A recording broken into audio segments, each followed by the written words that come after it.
नमस्कार सगळ्या माझ्या गोडताई मैत्रिणींचं पुन्हा एकदा स्वागत नवीन व्हिडिओ ब्लॉगमध्ये। चला तर ताईनो, आज आहे रविवार आणि रविवारची बरीच बेसिक कामं प्रत्येक गृहिणीला असतात, तशी मलाही आहेत।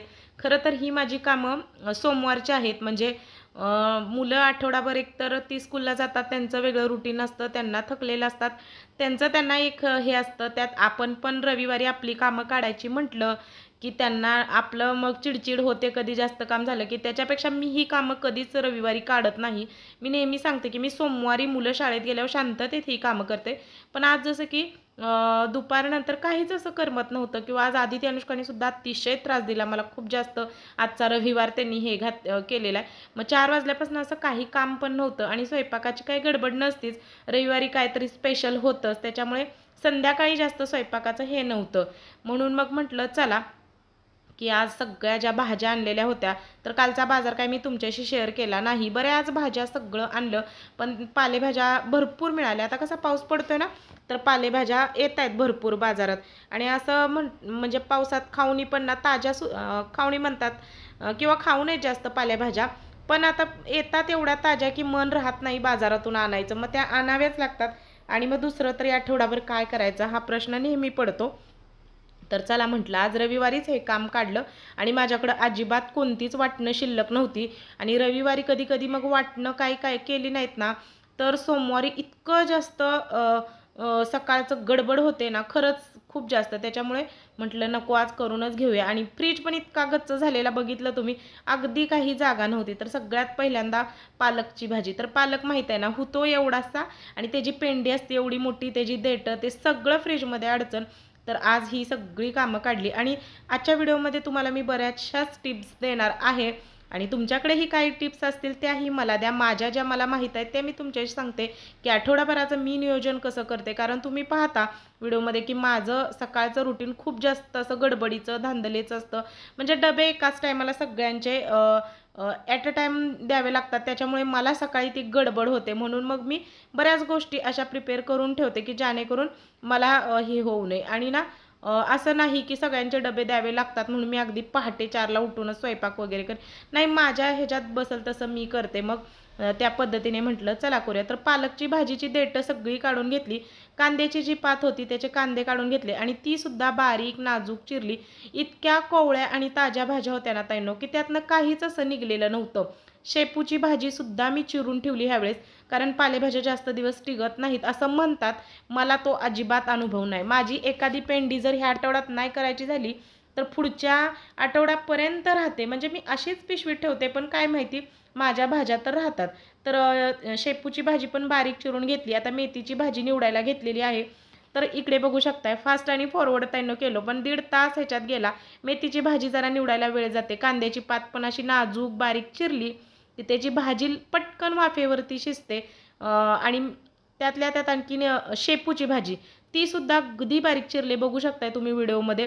ती बारीक नाही चिरली ना तर दाताखाली कचकच येते, पण ती सुद्धा अगदी बारीक चिरली। आणि आता इकडे बघा, लसूण जेव्हा आपल्याला एक्स्ट्रा सोलायचा असतो ना, तेव्हा एक एक एक एक असं गड्डा फोडत मग त्याचा पाला करत फोडण्यापेक्षा ना, एकदम जेवढे गड्डे आपल्याला सोलून घ्यायचे आहेत ना ताईंनो, तेवढे सगळे एकदम फोडून घ्यायचं, आणि जेवढा त्याच्यातनं पाला कचरा सगळा निघाल ना, तर तो आधी असा पाकडून काढून घ्यायचा। तर आज बघितलं तर लसूण मागच्या आठवड्यातला होता, तो खूप मऊ झालेला। म्हटलं चला एक ट्रिक करून बघूया। तर इथे तवा थोडा गरम केला, आणि तव्यावरती थोडासा असा उलटा पलटा केला लसूण, आणि गरम केला। तर ही ट्रिक काय इतकी पण अशी जास्त ह्याच्यात नाही आली, पण फायदा झाला मात्र ताईंनो। मला लसूण सोलताना माझी नखात नंतर चणचणतं, पण आज काही चणचणलं नाही। तर जरासं गरम झालं, आणि एक असं बघा कॉटनचं कापड घेतलं, त्याच्यात सगळा गरम लसूण घातला, आणि तो हातानेच असा चोळला। तर तसा या पद्धतीने चोळला ना, तर बऱ्यापैकी लसणाचा पाला निघलेला बरं का। असं नाही की ती ट्रिक अजिबातच हे नाही झाली, पण लसूण पण बारीक होता त्याच्यामुळे। तर बघू शकताय थोडाफार तरी त्याचा जो काही पाला आहे लसणाचा तो निघलाय। आणि नंतर अशा छोट्याशा सुपात सगळा पाकडून घेतला, आणि जो काय राहिलेला होता तो मग हाताने सोलला। पण जरा आज बरं वाटलं की बोटबीट चणचणलं नाही, निघलं, आणि फटाफट गरम केल्यामुळे। तर इकडे बघा पालक असा निवडलाय, शेपूची भाजी अशी बारीक चिरलेली आहे, कोथिंबीर सगळी निवडली, कोथिंबीर तर आता भरमसाठ बाजारात आणि स्वस्त। कांद्याची पात बघा या पद्धतीने अशी बारीक चिरून घेतलेली आहे। आणि लसूण एवढा सगळा सोललाय आणि हा सगळा कचरा बघू शकताय तुम्ही आपल्या फ्रीजमध्ये असतो. मग ते ज्या त्यावेळी नीट नाही केलं की मग असं होतं. म्हणून म्हटलं चला हे काम माझं असतंच रविवारी आणि झालं. नाही म्हटलं तर ताईंनो ह्याला 2 तास गेले. वाटतंय ते थोडं थोडं. तर आता एवढं सगळं निवडलंय. हे काय एकाच दिवशी होणार यातलं नाही आहे बरोबर. मग आता ते स्टोअर कसं करायचं तर काही नाही. मी ना नेहमी भाज्या वगैरे चिरल्या आणि त्या मला लगेच करायच्या नसल्या ना तर मी अशा पद्धतीने बघा प्लास्टिकच्याच पिशवीत ठेवते. कधी आधी टिश्यूमध्ये ठेवते अशा पद्धतीने. टिश्यूच्या पेपरमध्ये ठेवलं की एक जरासं बरं पडतं बरं का. आणि कोथिंबीर बघा ह्या जिपलॉकच्या बॅगमध्ये ठेवलेली आहे. तर ही कोथिंबीर 15 दिवस आता काय होणार नाही पण तेवढी राहणार नाही. वड्या करायच्या आहेत म्हणूनच मी एवढा लसूण सोलला एवढं सगळं हे केलंय. आणि आता बघा सगळं भरलं आणि ना थोडीशी ताजी कोथिंबीर वाटण्यासाठी काढून घेतली आणि ज्या काही कॅरी बॅगमध्ये मी भाज्या ठेवल्यात ना ताईंनो त्याला अशा गाठी मारून घेतलेल्या आहे जेणेकरून त्याच्यात असं मॉइश्चरायझर तयार होऊ नये म्हणून. तर आता बघा सगळ्या भाज्या माझ्या निवडून झाल्या म्हणजे आठवडाभराचं माझं काम बऱ्यापैकी सोपं झालेलं आहे. कारण संध्याकाळी पण आता दुपारचं तर मला एडिटिंगचं काम असतं. संध्याकाळी सुद्धा आदिती अनुष्काचा होमवर्क असतो त्याच्यामुळे मला जास्त संध्याकाळचं मी काही घेऊन बसत नाही. सगळं बघा लोटून झाडून ज्या त्यावेळी जी ती कामं केलेली खूप बरी असतात. तर एका ताईची परवाच कमेंट आली की घरात नुसता पसार असतो घर आवरलंच जात नाही. तर काय करावं. मी कमेंटला त्या रिप्लाय दिला पण ताई तुला एक सांगते की जर लहान मुलं शाळेत जाणारी असली ना नसतील म्हणजे शाळेत मुलं जात नाहीत तर ती मुलं घरात पसारा करणार आणि तो पसारा होऊन द्यायचा. तो पसारा नसतो त्याचा एक आनंद घ्यायचा. एकदा का मुलं ती मोठी झाली ना तो पसारा आपल्या घरात पाडून सुद्धा कोणी हे होणार नाही पडणार नाही किंवा काय नाही. आणि जर मुलं शाळेत गेली तर निवांत आपल्या वेळेत जरी केलं ना तरी ताईंनो चालतं. इतकं काही नाही टेन्शन घ्यायचं की पसारा होतोय. लहान मुलं जर असली तर पसारा होतोच. मला तर आता नवीन किचन बांधलं तेव्हा एक ताई सारखी म्हणायची किचनमध्ये किती पसारा आहे किती पसारा. आता पसारा कसला तो संसार आहे. रोजचं वापरातलं ते भांडं आहे. रोजचं वापरातलं तिथं सगळ्या गोष्टी आहेत. तर ते पसारा कसा मग किचन कशाला बांधलं एवढं. मग खालीच गॅस मांडला असता ना. मग किचन बांधले म्हणजे त्याच्यात तो पसारा नसतो संसार आहे तो. तर काही पण बोलतात आणि कोण काय म्हणते तुमच्यासारखा पसारा असतो आणि तुमच्यात हे असतं तर म्हणू दे तू बाबा स्वच्छतेचं असं म्हणून आपलं काम सोडून द्यायचं. तर त्या ताईला आपलं मी समजून सांगितलं. फ्रेश झाले बघा सगळं झाल्यानंतर लोटणं झाडणं केली फ्रेश झाले आणि आवरलं. तर आता ना शेंगदाण्याचं कूट माझं संपलेलं होतं. जास्त काही शेंगदाण्याचं कूट मी असं आठवड्याला करत नाही. 15 दिवसाला जरी केलं तर ते बरं पडतं. शेंगदाणे भाजत इकडं घेतलेलं आहे खोबरं चिरायला. खोबरं म्हणजे लसूण खोबरं जर असलं ना तर आपल्या रोजच्या भाज्यांना ग्रेव्हीसारख्या छान होतात. तर मला काही त्यानं सुरीनं असं जमत नाही. मी खाली बसून विळीवर पातळ असं बघा खोबरं चिरून घेतलेलं आहे या पद्धतीने आणि शेंगदाणे पण भाजत. बघितलं सगळी कामं झालेली आहेत. अजून भांडी थोडी सिंकमध्ये पडलेली आहेत. पण आधी ही वाटणं करून घेते. तर खोबरं आणि लसूण आणि कोथिंबीर आलं अजून घ्यायचं आहे त्याचं वाटण करायचं आहे. आधी शेंगदाणे भाजले शेंगदाणे आधी म्हणजे बारीक केले की मिक्सरचं भांडं मग परत हे होत नाही.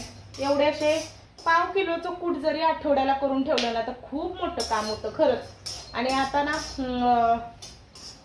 एक वेळ असते की त्याला भरपूर जास्त शेंगदाण्याचं कूट लागतं. एक टाइम असं असतं की शेंगदाणे म्हणजे ऋतूप्रमाणे खरं शेंगदाणे कुटाचा वापर केला जातो बरं का. पावसाळ्यात आपण कडधान्य खातो. शक्यतो करून कडधान्यात कोणी हे टाकत नाही म्हणजे शेंगदाण्याचा कूट नाही टाकत. आलं लसूण खोबरं माणूस भरपूर टाकतं भाज्या पावसाळ्यात अशा खमंग व्हायला. शेंगदाण्याचं कूट ना वांग गवारी घेवड्याची शेंग ते पण असं सुक्या भाजीला तर काय आपण 1-2 चमचे टाकतो. शक्यतो दोडका ह्याला त्यालाच टाकतो. इतकं काय लागत नाही. पण आपलं एवढं करून ठेवलं ना तर एमर्जन्सीला खरंच खूप हे होतं. आणि हे मी फक्त भाजी आमटीसाठी म्हणजे आता आमटी तरी काय नाही हेच भाजी होतं. तर मला लय शेंगदाण्याचं कूट लागत नाही पण मला लसूण खोबरं तेवढं भरपूर लागतं जेवणात. म्हणजे माझी कुठलं पातळ कालवण लसूण खोबऱ्याच्या वाटण्याशिवाय होतच नाही. आणि मी ते भाजत भिजत नाही कारण खोबरं तर चांगलं आहे. पाऊस असून पण बघा खोबरं म्हणजे चांगल्या क्वालिटीचं आणलं की ते चांगलं राहतं. तसं काय हे नाही. तर शेंगदाणे पण बारीक गॅसवरती भाजले की त्याचा कूट काळपट पण होत नाही आणि जास्त पांढरा पण होत नाही. आणि मी सालं वगैरे काढून टाकत नाही बरं का. सालं काढली शेंगदाणे किती पण भाजलेलं सगळा कूट पांढरा फटक होतो. तो जर भाजीत टाकला तर त्या भाजीची एकदम चवच वेगळी येते. त्याच्यामुळे मी असं सालीन सकट आहे असं शेंगदाण्याचं कूट करते.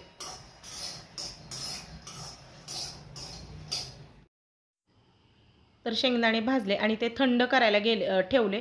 थंड झाल्याशिवाय कधी शेंगदाण्याचं कूट करायचं नाही. जेव्हा थंड कराल ना तुम्ही शेंगदाणे मग कूट केलं की कूट पण असं बघा फटफटीत होतं आणि छान होतं. गरम गरम म्हटलं की कुटाचा लदगा होतो, असं चिकट कूट होतं, शेंगदाण्याचं कूट म्हणतात ते.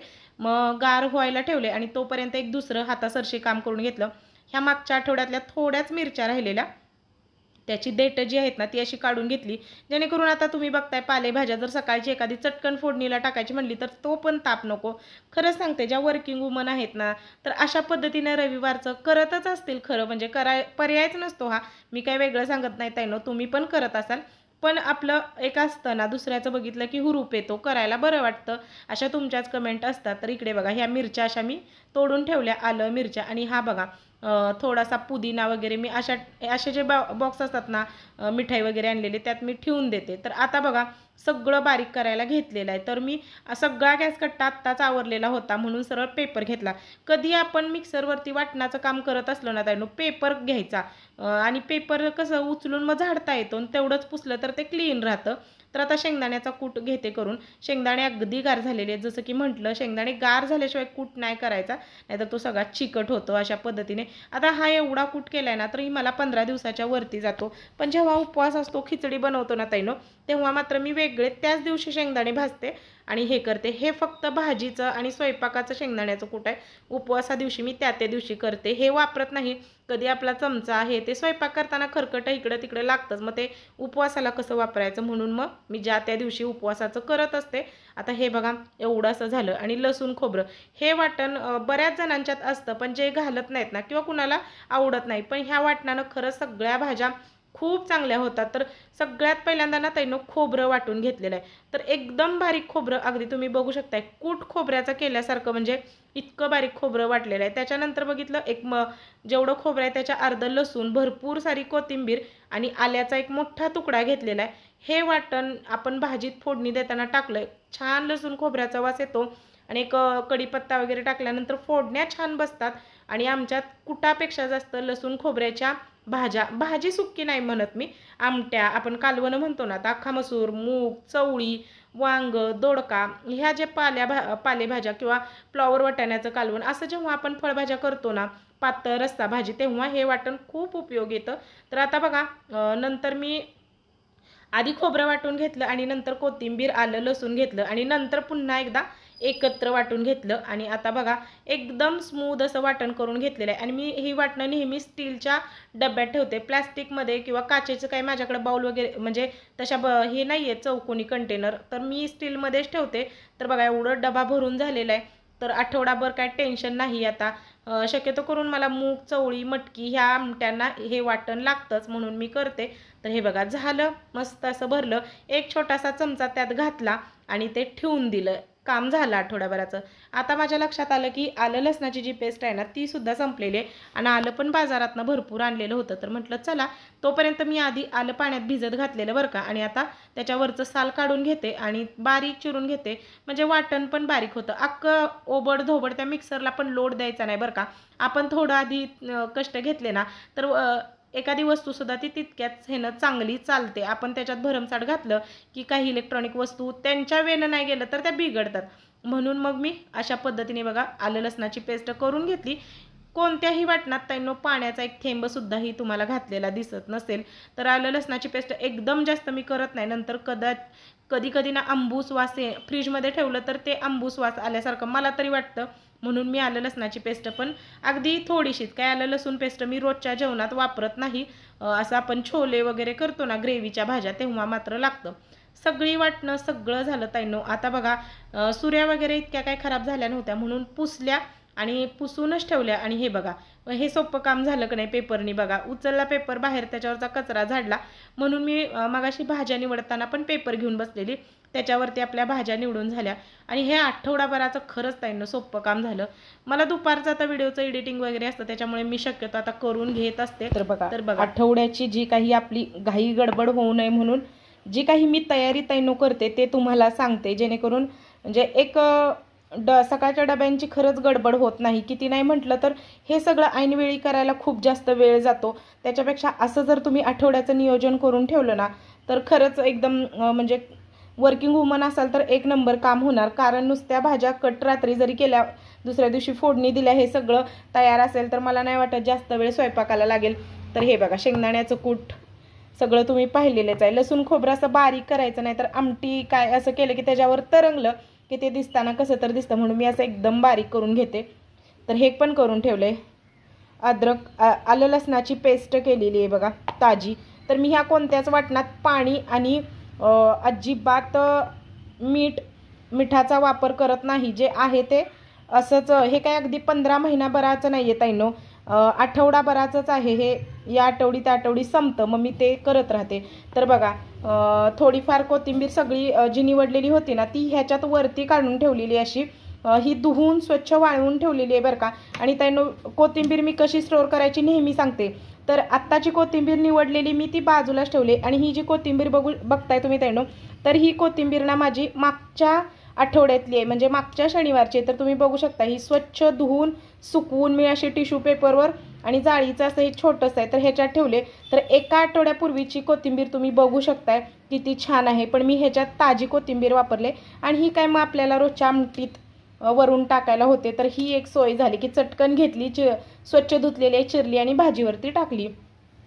तर थोड्याफार ज्या मागच्या आठवड्यातल्या मिरच्या राहिलेल्या होत्या ना, त्याची अशी देठं बघा काढून ठेवलेली आहे, जेणेकरून आता तुम्ही बघितलं पालेभाज्या सगळ्या कशा हे करून म्हणजे निवडून ठेवलेल्या आहेत. मग चटकन मिरची मोडली टाकली किंवा वाटण करायचं असेल तरी सकाळचा कचराही होत नाही किचनवरती आणि मग ते बरं पडतं. आणि आलं थोडंसं ठेवते, जेणेकरून आता पावसाळा आहे, कधी वेगळ्या ह्याला काय टाकायचा तुकडा म्हटलं तर सगळं संपून चालत नाही.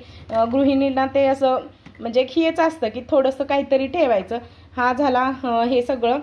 आणि इकडे ठेवलेला आहे हा कढीपत्ता. तर हा कढीपत्ता आठवडाभराचा नाही आहे, तर हा कढीपत्ता ताईनो महिनाभराचा आहे. तर अशा पद्धतीने स्टोअर केलेला आहे बघा. म्हणजे दांड्यातनं सगळ्या पाला काढून घेतलेला आहे कढीपत्ता आणि खालून अर्धा टिश्यू टाकला आहे आणि वरून असा अर्धा टिश्यू आणि असं ठेवलेलं आहे. तरी हे ना मी 4 दिवस झालं हे करून ठेवलेलं आहे. आणि अर्धा उरलेला कढीपत्ता जो आहे ना, तो मी वर पिशवीत ठेवला रेग्युलर वापरायला. आणि हा आता तुम्हाला 15 दिवसानं पण मी हे दाखवते आहे असा राहतोय की नाही बघा.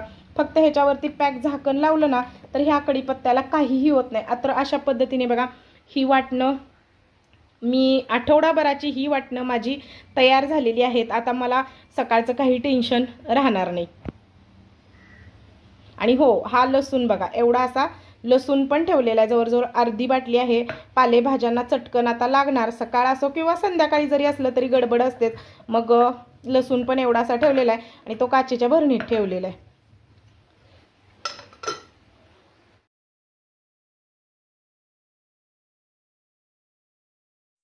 तर सगळं झालं, सगळं जागेवर जाऊन बसलं ताईंनो. आणि आता राहिलेला मसाल्याचा डबा घासलेला आहे, पण त्यातले मसाले संपलेले होते. म्हटलं चला तो नुसता असा पुसून घेऊन त्यात जिरे मोहरी, ते सुद्धा सकाळचं एक डिफिकल्ट असतं बघा. आपले हात भरलेले असतात आणि भाज्या फोडणी देताना नेमकं आपल्याला आठवतं की मोहरी संपले, जिरे संपलेत, हळद संपले, मग ते हात लावले की सगळे परत भरण्या खराब होतात सगळं. त्याच्यामुळं आवर्जून मी अशा पद्धतीने ना काढून घेते संध्याकाळचं, जेणेकरून सकाळी गडबड होऊ नये म्हणून अशा पद्धतीने. आता मी सारखं म्हणते की सकाळी गडबड होऊ नये. ज्यांची लहान मुलं आहेत ना, 2री 3रीच्या रेंजमधली जी जातात त्यांनाच माहीत आहे. एकदम 2-3 असली तर त्या ताईंना माहीत आहे सकाळी किती मुलांच्या मागं ओरडावं लागतं किती. त्याच्यामुळे ही बेसिक तयारी करावीच लागते. तर मसाल्याच्या डब्यात मसाले, रंगीत मसाले आणि आपल्या आयुष्यात आपल्या आवडते असं काहीतरी आहे बघा. मसाल्याच्या डब्यात रंग मला सध्या आता आठवणं झाले, तुम्हाला आठवलं तर सांगा. आणि आपल्या आयुष्यात आपणच रंग भरायचे असं ते एक होतं. तर इकडे जिरे मोहरी सगळं काढलेलं आहे. गरम मसाला थोडासाच काढून घेते, कारण वास जातो म्हणून काचेच्या भरणीत तो ठेवते. तर अशा पद्धतीने बघा मसाल्याचा डबासुद्धा भरून झालेला आहे. आणि ताईंनो आजचा व्हिडिओ आवडला का? व्हिडिओ आवडला असेल तर प्लीज एक लाईक करा. नवीन कोणी ताई असतील तर सबस्क्राईब करा. चला बाय.